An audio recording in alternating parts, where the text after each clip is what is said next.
ಗುರುಪೌರ್ಣಿಮೆ ಎಲ್ಲ ಗುರುಗಳನ್ನು ಸ್ಮರಣೆ ಮಾಡುವಂತಹ ದಿನವೇ ಗುರುಪೂರ್ಣಿಮೆ. ಅಜ್ಞಾನದಿಂದ ಜ್ಞಾನದ ಕಡೆಗೆ ಕರೆದುಕೊಂಡು ಬಂದಂತಹ ಗುರುಗಳಿಗೆ ಕೃತಜ್ಞತೆಯನ್ನ ಸಲ್ಲಿಸುವಂತಹ ದಿನವೇ ಗುರುಪೂರ್ಣಿಮೆ. ವ್ಯಾಸ ಮಹರ್ಷಿಗಳ ಜನ್ಮದಿನ, ಅದುವೇ ಗುರುಪೂರ್ಣಿಮೆ. ಹೆತ್ತು ಹೊತ್ತು ಸಾಕಿ ಬೆಳೆಸಿ ಮೊದಲ ಅಕ್ಷರವನ್ನ ಕಲಿಸಿಕೊಟ್ಟಂತಹ ಮಾತಾ ಪಿತೃಗಳು ಕೂಡ ಗುರುಗಳೇ, ಮೊದಲ ಗುರುಗಳು. ಅವರಿಗೆ ಕೃತಜ್ಞತೆಯನ್ನ ಸಲ್ಲಿಸುವಂತಹ ದಿನವೇ ಗುರುಪೂರ್ಣಿಮೆ. ಬಂಧುಗಳೇ, ಈ ಗುರುಪೂರ್ಣಿಮೆ ಪ್ರತಿಯೊಬ್ಬರೂ ಕೂಡ ಆಚರಿಸುವಂತಹ ಪೂರ್ಣಿಮೆ. ಇದನ್ನ ಬೌದ್ಧ ಪೂರ್ಣಿಮೆ ಅಂತಲೂ ಕೂಡ ಕರೀತಾರೆ. ಆಷಾಢ ಮಾಸದ ಈ ಹುಣ್ಣಿಮೆಯ ದಿನ ಗುರುಪೂರ್ಣಿಮೆಯನ್ನ ನಾವು ಆಚರಣೆಯನ್ನ ಮಾಡ್ತೇವೆ. ಈ ಗುರುಗಳು ನಮಗೆ ಜೀವನದಲ್ಲಿ ಸರಿಯಾದ ದಿಕ್ಕನ್ನ ಸೂಚಿಸ್ತಾರೆ, ತೋರಿಸ್ತಾರೆ. ನಮ್ಮ ಕೈ ಹಿಡಿದು ನಡೆಸುವಂತಹ ಮಾರ್ಗದರ್ಶಕರು. ಪರಮಾತ್ಮನ ಅರಿವನ್ನು ತಿಳಿಯಲು ನಮ್ಮೊಳಗಿರುವಂತಹ ನಮ್ಮ ಆತ್ಮವನ್ನ ಜಾಗೃತಿಗೊಳಿಸುವ ಮುಖ್ಯ ಪಾತ್ರಧಾರಿಗಳು. ಆಧ್ಯಾತ್ಮದ ಹಾದಿಯಲ್ಲಿ ನಮ್ಮನ್ನ ನಡೆಸಿ ನಮ್ಮ ಗುರಿ ಮುಟ್ಟಲು ಸಹಾಯ ಮಾಡುವವರೇ ಈ ಗುರುಗಳು. ಹುಡುಕಿದರೆ ಸಿಗುವವರಲ್ಲ ಈ ಗುರುಗಳು, ಬಯಸಿದಾಗ ಸಿಗುವಂತಹವರಲ್ಲ ಗುರುಗಳು. ನಾವು ಗುರುವನ್ನು ಕಾಣುವ ಮಟ್ಟಿಗೆ ಸಾಧನೆ ಮಾಡಿದ್ದರೆ ಮಾತ್ರ ಗುರುಗಳು ನಮ್ಮ ಬಳಿಗೆ ಬರ್ತಾರೆ. ನಾವು ಗುರುವಿನ ಮುಖಾಂತರವೇ ಪರಮಾತ್ಮನ ಅರಿವು ಅರಿಯಬೇಕಾಗಿರೋದ್ರಿಂದ ನಾವು ಆಷಾಢ ಪೌರ್ಣಿಮೆಯಂದು ಮಾತ್ರ ಗುರುವನ್ನು ಪೂಜಿಸದೆ ಅನುದಿನ ಅನುಕ್ಷಣ ಗುರುವನ್ನು ಅಂತರಂಗದಲ್ಲಿ ಪೂಜಿಸುತ್ತಾ ನಮ್ಮನ್ನ ನಾವು ಸಮರ್ಪಿಸಿಕೊಳ್ಳಬೇಕು. ನನ್ನಲ್ಲಿರುವ ಜ್ಞಾನವೆಲ್ಲವೂ ನನ್ನ ಗುರುವಿನ ಕೊಡುಗೆ ಅಂತ ಗುರುವಿನಲ್ಲಿ ಶರಣಾದರೆ ಮಾತ್ರ ನಮಗೆ ಗುರು ಕೃಪೆಯಾಗುತ್ತದೆ. ಬಂಧುಗಳೇ, ಉಪನಿಷತ್ತಿನ ಪ್ರಕಾರ ಗು ಅಂದ್ರೆ ಅಂಧಕಾರವೆಂದು, ರು ಎಂದ್ರೆ ದೂರೀಕರಿಸುವ ಅಥವಾ ಅಜ್ಞಾನದ ಅಂಧಕಾರವನ್ನ ನಿವಾರಿಸಿ ಜ್ಞಾನದ ಹಾದಿಗೆ ನಡೆಸುವವ ಎಂಬ ಅರ್ಥ ಉಂಟಾಗ್ತದೆ. ಸಂಸ್ಕೃತದಲ್ಲಿ ಗುರು ಪದಕ್ಕೆ ಭಾರವಾದ ಎನ್ನುವ ಅರ್ಥವೂ ಇದೆ. ಯಾರು ಜ್ಞಾನದಿಂದ ಭಾರವಾಗಿರುವನೋ ಅವನೇ ಗುರು ಅಂತ ಅರ್ಥೈಸಬಹುದು. ಸ್ಕಂದ ಪುರಾಣದ ಗುರುಗೀತೆಯಲ್ಲಿ ಗುರುವನ್ನು ನಂದಾ ದೀಪದಂತೆ ಬೆಳಗುವ ಜ್ಯೋತಿಯಂತೆ ಎಂದು ಗುರುವಿನ ಹಿರಿಮೆಯನ್ನ ವಿಸ್ತಾರವಾಗಿ ತಿಳಿಸಲಾಗಿದೆ. ಅಖಂಡ ಮಂಡಲಾಕಾರಂ ವ್ಯಾಪ್ತಂ ಯೈನ ಚರಾಚರಂ ತತ್ಪದಂ ದರ್ಶಿತಂ ಯೈನ ತಸ್ಮೈ ಶ್ರೀ ಗುರುವೇ ನಮಃ. ಆದಿಗುರು ಶಂಕರಾಚಾರ್ಯರು ಗುರು ಸ್ತೋತ್ರವನ್ನ ಹೀಗೆ ಹೇಳ್ತಾರೆ.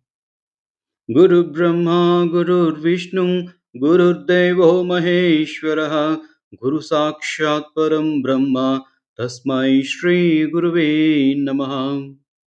ಗುರುವೇ ಬ್ರಹ್ಮ, ವಿಷ್ಣು ಮತ್ತು ಮಹೇಶ್ವರನ ಸ್ವರೂಪಿಯಾಗಿದ್ದು ಅದಕ್ಕೂ ಮೀಲಾದ ಪರಬ್ರಹ್ಮ ತತ್ವವೇ ಆಗಿದ್ದಾನೆ ಅಂತ ಗುರುವಿಗೆ ಪ್ರಣಾಮಗಳು ಅಂತ ಹೇಳುವಂತಹ ಮಂತ್ರವಿದು. ಅಜ್ಞಾನತಿಮಿರಾಂಧಸ್ಯ ಜ್ಞಾನಾಂಜನಶಲಾಕಯಃ ಚಕ್ಷುರುನ್ಮೀಲಿತಂ ಯೇನ ತಸ್ಮೈ ಶ್ರೀ ಗುರುವೇ ನಮಃ. ಅರ್ಥಾತ್ ನಮ್ಮಲ್ಲಿರುವಂತಹ ಅಜ್ಞಾನವೆಂಬ ಕಣ್ಣಿಗೆ ಅಂಟಿದ ಅಂಧಕಾರವನ್ನ ಜ್ಞಾನವೆಂಬ ಕಡ್ಡಿಯಿಂದ ಗುಣಪಡಿಸಿ ಶಿಷ್ಯನ ಏಳಿಗೆಗೆ ಬೇಕಾದ ಸಾಧನೆಯ ಮಾರ್ಗದರ್ಶನ ಮಾಡುವ ಶ್ರೀ ಗುರುವಿಗೆ ವಂದನೆಗಳು ಅಂತ ಅರ್ಥ. ಹೀಗೆ ನಮ್ಮ ಪರಂಪರೆಯಲ್ಲಿ ಅನಾದಿ ಕಾಲದಿಂದಲೂ ಕೂಡ ಗುರುವಿನ ಮಹತ್ವವನ್ನ ಸಾರುತ್ತಾ ಬಂದಿದ್ದೇವೆ. ನ ಗುರೋರಧಿಕಂ ತತ್ವಂ ನ ಗುರೋರಧಿಕಂ ತಪಃ ತತ್ವಜ್ಞಾನಾತ್ ಪರಂ ನಾಸ್ತಿ ತಸ್ಮೈ ಶ್ರೀ ಗುರುವೇ ನಮಃ. ಅಂದ್ರೆ ಗುರುವಿಗಿಂತ ಮೀರಿದ ತತ್ವ ತಪಸ್ಸು ಬೇರೆ ಯಾವುದೂ ಇಲ್ಲ.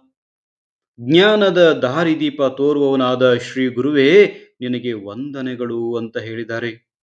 ಶಾಶ್ವತವಾದ ಆನಂದವನ್ನ ಹೊಂದುವುದು ಸದ್ಗುರುವಿನ ಅನುಗ್ರಹದಿಂದ ಮಾತ್ರವೇ ಸಾಧ್ಯ ಅಂತ ಶಂಕರಾಚಾರ್ಯರು ತಮ್ಮ ಗುರು ಅಷ್ಟಕಂನಲ್ಲಿ ಕೂಡ ಹೀಗೆ ಹೇಳಿದ್ದಾರೆ. ಶರೀರಂ ಸುರೂಪಂ ತಥಾ ವಾ ಕಲತ್ರಂ ಯಶಶ್ಚಾರು ಚಿತ್ರಂ ಧನಂ ಮೇರು ತುಲ್ಯಂ ಕಲತ್ರಂ ಧನಂ ಪುತ್ರ ಪೌತ್ರಾದಿ ಸರ್ವಂ ಗ್ರಹಂ ಬಾಂಧವಾಹ ಸರ್ವಮೇತದ್ವಿಜಾತಂ. ನಮಗೆ ಸುಂದರ ಶರೀರ, ಅಪಾರ ಅಂತಸ್ತು, ಕೀರ್ತಿ, ಸಂಸಾರ ಎಲ್ಲವೂ ಇದ್ದರೂ ಕೂಡ ಗುರುವಿನ ಚರಣಗಳಲ್ಲಿ ಭಕ್ತಿ ಶ್ರದ್ಧೆ ಇಲ್ಲದವನಿಗೆ ಮೋಕ್ಷವೇ ಇಲ್ಲ ಅಂತ ಹೇಳ್ತಾರೆ. ಒಂದೇ ಮಾತಿನಲ್ಲಿ ಹೇಳ್ಬೇಕಂದ್ರೆ ಗುರು ಕೃಪೆ ಇಲ್ಲದೆ ಇದ್ರೆ ಮೋಕ್ಷವೇ ಇಲ್ಲ. ಈ ರೀತಿಯಾಗಿ ಇನ್ನು ಹಲವಾರು ಸ್ತೋತ್ರಗಳ ಮೂಲಕ ಗುರುವಿನ ಸ್ಮರಣೆಯನ್ನ ಮಾಡಿದ್ದಾರೆ. ವೇದದಲ್ಲಿನ ಬ್ರಹ್ಮ ತತ್ವವನ್ನು ಅರಿತಿದ್ದ ವಿಷ್ಣುವಿನ ಅವತಾರವೆಂದೇ ಕರೆಯಲ್ಪಡುವಂತಹ ಶ್ರೀ ವೇದವ್ಯಾಸರನ್ನು ನಾವು ವಿಶೇಷವಾಗಿ ನಮ್ಮ ಗುರು ಪರಂಪರೆಯ ಜೊತೆಗೆ ಗುರು ಪೂರ್ಣಿಮೆ ಅಂತ ಪೂಜಿಸ್ತೇವೆ. ಲೋಕಗುರು ಪರಮಗುರು ಎಂದೇ ಪ್ರಖ್ಯಾತರಾಗಿದ್ದರು ಶ್ರೀ ವೇದವ್ಯಾಸರು. ವೇದಗಳನ್ನು 4 ವಿಭಾಗಗಳಾಗಿ ವಿಂಗಡಿಸಿದ್ದರಿಂದ ಇವರನ್ನು ವೇದವ್ಯಾಸರು ಅಂತ ಕರೀತೇವೆ. ಇಡೀ ಮಾನವ ಕುಲಕ್ಕೆ ಒಳಿತಾಗಲೆಂದು ಮತ್ತು ವೇದಗಳ ರಹಸ್ಯ ಸಾಮಾನ್ಯರು ಅರಿಯುವಂತಾಗಬೇಕೆಂದು ಅವರು ನಮಗಾಗಿ ಮಹಾಭಾರತವೆಂಬ 1,00,000 ಶ್ಲೋಕಗಳಿರುವಂತಹ ಪಂಚಮ ವೇದವನ್ನ ರಚಿಸಿಕೊಟ್ರು. ಜೊತೆಗೆ ಭಾಗವತವನ್ನು ಮತ್ತು 18 ಪುರಾಣಗಳನ್ನು ರಚಿಸಿಕೊಟ್ರು. ಇಂತಹ ಪುಣ್ಯಾತ್ಮರು ವೇದವ್ಯಾಸರು. ಆದ್ದರಿಂದಲೇ ಅವರನ್ನು ಲೋಕ ಗುರು ಅಂತ ಕೂಡ ಕರಿತೇವೆ. ಶ್ರದ್ಧೆ ಹಾಗೂ ಭಕ್ತಿಯಿಂದ ಈ ಗುರುಪೂರ್ಣಿಮೆಯಂದು ಅವರ ಸ್ಮರಣೆ ಮಾಡ್ತಾ ಪೂಜಿಸ್ತೇವೆ. ಗುರು ಅನ್ನೋದು ಒಬ್ಬ ವ್ಯಕ್ತಿ ಅಂತ ನಾವು ನೋಡದೆ ಒಂದು ಶಕ್ತಿ ಅಂತ ಅರ್ಥೈಸಿಕೊಂಡ್ರೆ ನಮಗೆ ಗುರುವಿನ ಮಹತ್ವ ಇನ್ನೂ ಹೆಚ್ಚು ಆಳವಾಗಿ ತಿಳಿಯುತ್ತದೆ ಬಂಧುಗಳೇ. ಬೇರೆ ಬೇರೆ ಗುರುಗಳು ಭೌತಿಕ ಶರೀರದಿಂದ ಅಂದ್ರೆ ಹೊರಗಿನಿಂದ ನೋಡಲು ವ್ಯತ್ಯಾಸವಾಗಿದ್ದರೂ ಅವರೆಲ್ಲರ ಒಳಗಿನ ಗುರುತತ್ವ ಮಾತ್ರ ಒಂದೇ ಆಗಿರುತ್ತೆ. ಅವರೆಲ್ಲರೂ ಹೊರಹೊಮ್ಮಿಸುವ ಪಸರಿಸುವ ಲಹರಿಗಳು, ತುಂಬಾ ಚೈತನ್ಯದಾಯಕವಾಗಿರ್ತಾರೆ. ಗುರುವಿಗೆ ಯಾವಾಗಲೂ ಶಿಷ್ಯನ ಉನ್ನತಿಯ ಬೆಳವಣಿಗೆಯ ಚಿಂತನೆಯೇ ಆಗಿರುತ್ತೆ. ತನ್ನ ಶಿಷ್ಯನನ್ನ ತಾನೇ ಹುಡುಕಿಕೊಂಡು ಹೋಗ್ತಾನೆ ಗುರು. ಶಿಷ್ಯ ಸಿಕ್ಕಿದ ಕ್ಷಣವೇ ಗುರು ಶಿಷ್ಯನ ಏಳಿಗೆಯ ಸಂಕಲ್ಪವನ್ನು ಮಾಡ್ಕೊಳ್ತಾನೆ. ಉದಾಹರಣೆಗೆ ಗಜದಂಡ ಸ್ವಾಮಿಗಳು ಸಿದ್ಧಾರೂಢರನ್ನ ಉದ್ಧರಿಸಿದ್ದು, ರಾಮಕೃಷ್ಣ ಪರಮಹಂಸರು ಸ್ವಾಮಿ ವಿವೇಕಾನಂದರನ್ನ ಉದ್ಧರಿಸಿದ್ದು ಅಲ್ವೇ? ಇನ್ನೂ ಸಾಕಷ್ಟು ಉದಾಹರಣೆಗಳಿವೆ. ಬಂಧುಗಳೇ, ಗುರುವನ್ನ ನಾವೇ ಆರಿಸಿಕೊಳ್ಳುವ ಮೊದಲು ಗುರು ಶಕ್ತಿಯನ್ನ ಅರಿತಿರಬೇಕು. ಗುರುವಿಲ್ಲದೆ ಮೋಕ್ಷವು ಪ್ರಾಪ್ತಿಯಾಗದು. ಮಾನವ ಜನ್ಮವು ಕಷ್ಟಪಡುವುದಕ್ಕಾಗಿ ಬಂದಿಲ್ಲ, ಆನಂದವಾಗಿ ಇರುವುದಕ್ಕಾಗಿ ಬಂದಿರುವಂತಹದ್ದು. ಗುರುವನ್ನ ಸಂಪೂರ್ಣವಾಗಿ ನಂಬಿದರೆ ಮಾತ್ರ ಗುರು ಕೃಪೆಯಾಗುತ್ತೆ. ಸದ್ಗುರು ಶ್ರೀ ಸಿದ್ಧಾರೂಢರು ಕೂಡ ಸುಮಾರು 5-6 ವರ್ಷದವರು ಇರುವಾಗಲೇ ಗುರುವಿನ ಕೃಪೆಗಾಗಿ ಮನೆ ಬಿಟ್ಟು ಕಾಡು ಮೇಡುಗಳನ್ನ ಸುತ್ತಿ ಗಜದಂಡ ಸ್ವಾಮಿಗಳಿಂದ ದೀಕ್ಷೆಯನ್ನ ಪಡೆದು ಆರೂಢ ಎಂಬ ನಾಮಾಂಕಿತವನ್ನ ಪಡಿತಾರೆ.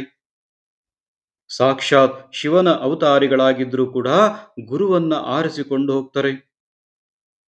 ಶ್ರೀಕೃಷ್ಣನು ಕೂಡ ಸಾಂದೀಪನಿ ಮಹರ್ಷಿಗಳನ್ನ ಹುಡುಕಿಕೊಂಡು ಹೋದ್ರು. ಹಾಗಾದ್ರೆ ನಾವೇಕೆ ನಮ್ಮ ಮನುಷ್ಯ ಜನ್ಮದ ಉದ್ಧಾರಕ್ಕಾಗಿ, ಆನಂದಮಯ ಜೀವನಕ್ಕಾಗಿ, ಜೀವನ್ಮುಕ್ತಿಗಾಗಿ, ಆತ್ಮಾನುಭವಕ್ಕಾಗಿ, ಆತ್ಮ ಸಾಕ್ಷಾತ್ಕಾರಕ್ಕಾಗಿ ನಮ್ಮನ್ನ ನಾವು ಅರಿಯುವುದಕ್ಕೆ ಗುರುವನ್ನು ಆಶ್ರಯಿಸಬಾರದು ಬಂಧುಗಳೇ? ಪ್ರತಿಯೊಬ್ಬರು ಜೀವನದಲ್ಲಿ ಒಬ್ಬ ಗುರುವಿಗೆ ಶರಣು ಹೋಗಲೇಬೇಕು. ನಿಮಗೆ ಈವರೆಗೂ ಗುರು ಸಿಕ್ಕಿಲ್ಲ ಅಂದ್ರೆ ತಡ ಮಾಡಬೇಡಿ, ಕೂಡಲೇ ಒಬ್ಬ ಯೋಗ್ಯ ಗುರುವನ್ನ ಆಶ್ರಯಿಸಿ. ಗುರು ಕೃಪೆಗೆ ಪಾತ್ರರಾಗಿ ಬಂಧುಗಳೇ. ಸದ್ಗುರು ಸಿದ್ಧಾರೂಢರ ಸ್ಮರಣೆಯನ್ನ ಮಾಡಿದ್ರೆ ಸಾಕು, ಅವರು ತತ್ಕಾಲದಲ್ಲಿ ಕೃಪೆ ತೋರುವರು. ಅಂತಹ ಗುರು ಸದ್ಗುರುವಿನ ಕೃಪೆ ತಮ್ಮೆಲ್ಲರ ಮೇಲಾಗಲಿ ಅಂತ ಪ್ರಾರ್ಥನೆಯನ್ನ ಮಾಡ್ಕೊಳ್ತೇನೆ. ಬಂಧುಗಳೇ, ಸದಾ ಸಕಾರಾತ್ಮಕವಾಗಿ ಯೋಚನೆಯನ್ನ ಮಾಡಿ. ಶುಭವಾಗಲಿ.